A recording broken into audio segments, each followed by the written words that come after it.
Gaxillic.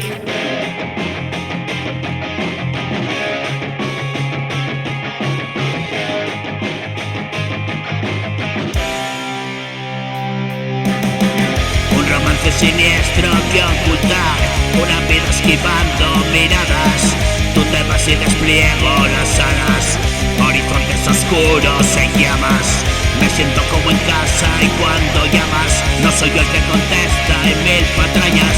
Me comen los gusanos, las entrañas, acabando con todo, otra mañana. Despistando al tiempo, me pierdo y más besos. Solo estar contigo, perdido tan lejos, y viajo por mundos que nunca recuerdo, hastiado y absurdo, en sentido converso.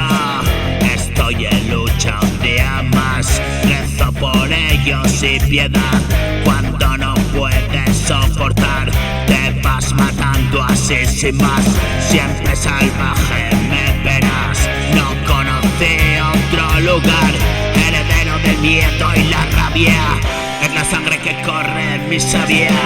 Voy derechito a conquistar mi lugar en la eternidad. Y decidí que daba igual cuando todo dio la espalda y me lo acabé de buscar. Lo escogí tamaña verdad, así es que te puedo contar cada día otra hazaña.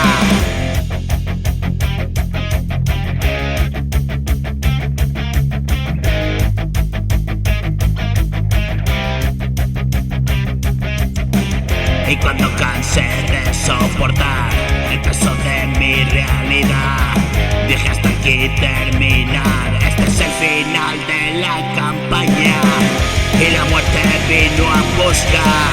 Y mi alma ya cansada en calma se dejó llevar, abrazada a la negra dama. Nada espera donde te vas, mil momentos vacíos y uno más, y poco a poco despertar hacia una nueva realidad. Todo está cambiando sin parar, puede que no puedas apreciar el cielo en el infierno, ahí está. Hay que abrir esa puerta cerrada.